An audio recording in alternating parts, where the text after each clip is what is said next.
Hi, Sophie. I'm Chloe from Brit+Co. We met briefly at the Tribeca premiere, but it's nice to see you again. How are you? Nice to see you. I'm good, thanks. How are you? Good. I am so excited to chat even more about this movie. And to start, can you kind of just talk about bringing this project to life with these specific cast members? Like Logan and Geraldine and John and Molly, of course, are so vibrant on screen. Did you kind of picture them when you were bringing this to life in like pre-production? Can you just kind of talk about that process? Yeah, well, Molly and I developed the story together, so I was certainly picturing her the whole time, and wrote the role for her, and kind of leaning into everything that I know her to be, which is funny and charming and has a beautiful voice. And there was something so freeing about writing with an actor in mind. And then John Reynolds, I also wrote the role for, and Geraldine kind of too. I didn't know that they would do it, but Geraldine and Molly had worked together, and I thought like, oh well, Geraldine would be great, but I wasn't sure that she would do it, and then she read it and said yes, and that was so exciting. Logan was the last person who we cast of the four, and I was so thrilled when he said yes, because he's so perfect for the role.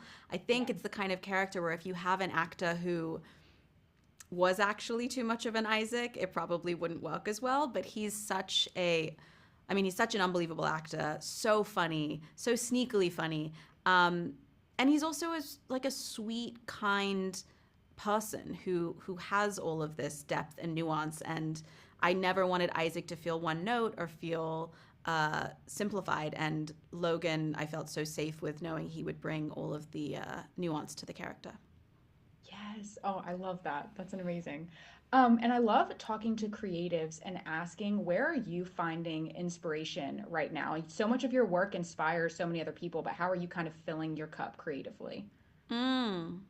I just started listening to the audiobook of Anna Karenina, so that's been inspiring. And I listen to a lot of music. I'm writing something right now, and I'm really into all of the new summer girl albums. I'm obsessed with Addison Rae and Lorde's new album. I love Haim's new album. I love Sabrina Carpenter. So I'm always loved Taylor Swift. So I'm honestly just like listening to a lot of music. I took a flight to come to LA for this, and the like sound system in front of my seat wasn't working, so I just listened to music the whole time, and it was really inspiring. And I feel like when I'm writing something, music is something I lean heavily on. Yes. Wait, can you tease anything about what you're currently writing? It's a love story. It's another love story, but this one's not as absurd. This one's a little more grounded. But yeah, and it's sexy too. But I'll leave it at that. Can't wait to hear more. And final question. I was so struck as a viewer, and obviously as like a writer and things, of the concept of letting go versus really pursuing something, kind of coming away from this movie. What do you hope audiences take away when they come to see Oh Hi? I really, I really hope that they take away that you should never have to convince someone to like you. And if you're not someone's cup of tea, they're not your person. And, I think it's so relatable what Iris, not the kidnapping part, but the part where she's trying to hold on to something special. But ultimately, you can't convince someone to change. And if they're not ready and willing, then you have to let them go and know that you deserve someone who wants you. Yeah. And I think that applies Amazing. to creative life and job things too.